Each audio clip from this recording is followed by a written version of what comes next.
Hey everybody, welcome to the Sky Lounge.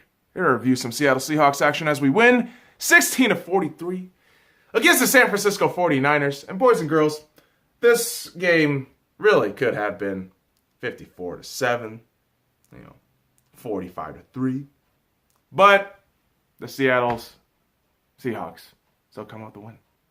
And yes, I am completely slating the San Francisco 49ers because they are a completely shit team this season.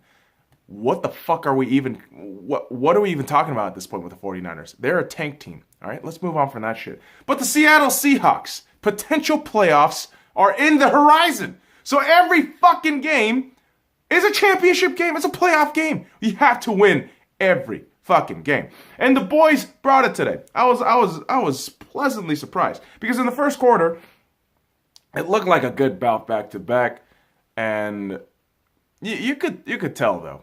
Nick Mullins is not a starting QB.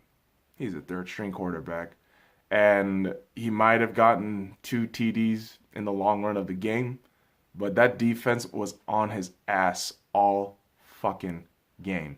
And so as close as moments of this looked like, this game was a foregone conclusion for the Seattle Seahawks.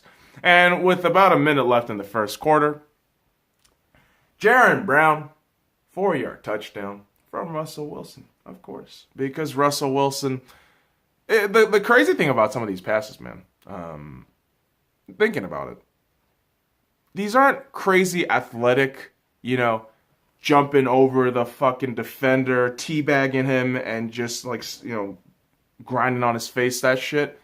It's just the fact of, in my opinion, Russell Wilson putting the ball squarely in the hands of the receiver, whether they be high or whether they be low.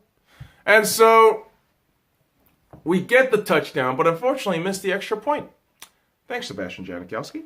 But we don't really continue that trend in the second quarter. Second quarter happens, 13th minute of the second quarter.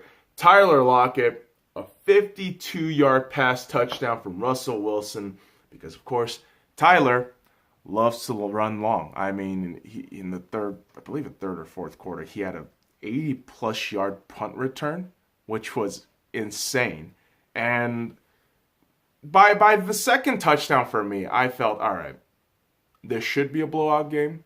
This should absolutely equate to the San Francisco 49ers not scoring 2 touchdowns, perhaps. But that was the assumption. That was the assumption at this point. And it only further cemented itself when Doug Baldwin gets the touchdown with about a minute left in the second quarter. And Russell Wilson, 3 touchdowns, and I believe, the stat they threw on there was like 6 attempts or 5 attempts and 3 touchdowns. Hasn't been done since, 1990-something, 1997 or some shit. But Robbie Gould gets the field goal in the second quarter to make this a 20-3 game. Despite the offensive dominance the Seahawks were showing throughout the first half. And really, there really was no semblance of life in the 49ers. There really wasn't. And I was kind of glad to see that. Because I don't like the 49ers, guys. I don't like NFC West rivals. I mean, how the fuck? Why do we in sports now have to fucking sit here and why can't I hate on a fucking team? I swear to God, it's a rhetorical question, you fucking idiots. So don't fucking answer me in the goddamn comments, please. Why the fuck do I have to cheer for a rival's success? The LA Rams just fucking clinched the NFC West. That makes me fucking sick. All right? That absolutely makes me sick. I don't need to fucking like any of these cocksuckers, all right? They fucking suck. Fuck them. Go Hawks. And so the Hawks fucking fucked the goddamn 49ers defense in the third quarter. I had to kind of suppress that rage there. But Rashad Penny with the rushing touchdown. The boy runs 20 yards. I mean, wide open on the left-hand side. I believe that this was announced. It was a quick pitch to fucking Rashad. And Rashad just runs past defenders. I mean, corners and safeties are like, oh, fuck, I'm going to be out of a job with this fucking guy. I'm going to be out of a goddamn job. He just runs past through. And the score just keeps running up. And I'm looking at this shit like, all right, it's 27-3. There's no goddamn way the Seattle Seahawks won't fucking put the foot on the gas pedal. Unfortunately, as for the defense, they had a bit of a lackluster moment where they allowed the mediocrity known as Nick Mullins to throw a touchdown pass to Patisse. So, good fucking job on you guys. You got a fucking touchdown. Whoop de fucking do on the third quarter.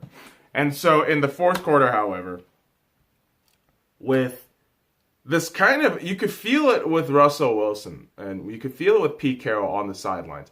They wanted to go aggressive today. They absolutely wanted to go, well, yesterday. They wanted to go really aggressive.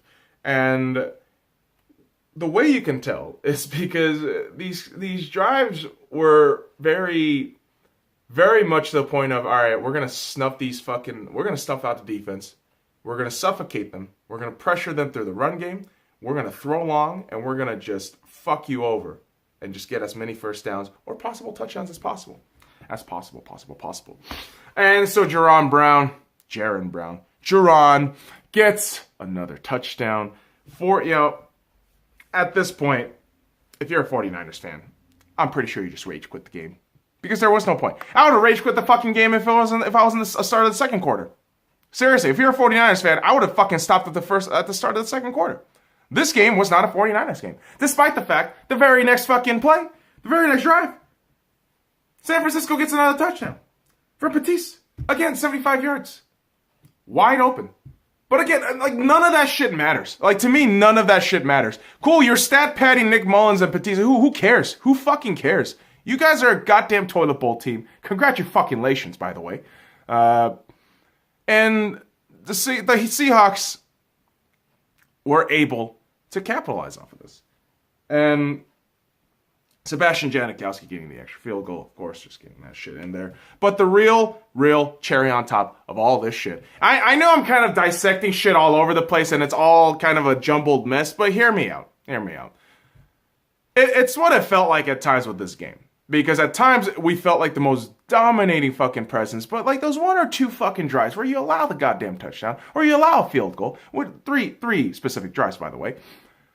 It looked as though the Seahawks were kind of putting the foot off the gas pedal and looking a little bit lackadaisical. That's the shit we got to fix outright.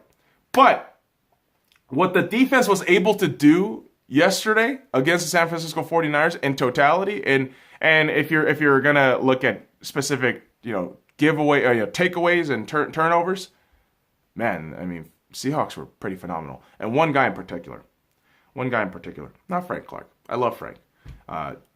Reed was fantastic too. But really, we got to talk about Bobby Wagner. Bobby Wagner, drafted the same year as my boy Russell Wilson, is arguably one of the best linebackers in the NFL. Like, I don't want to hear anything else. I really don't want to hear anything else about that shit because Bobby Wagner is one of the best linebackers in the league. And I'll tell you the specific thing that happened. Not only did Bobby Wagner fucking pressure the pocket, fuck over Nick Mullins, and forced a fumble early on, but in the fourth quarter, with about 4 minutes left in the fourth quarter, in the red zone, I think it was like second and goal, third and goal, whatever, in the goal, Nick Mullins throws, and Bobby Wagner catches that shit for a 98-yard interception return. A pick six. That was Bobby Wagner's first career pick six.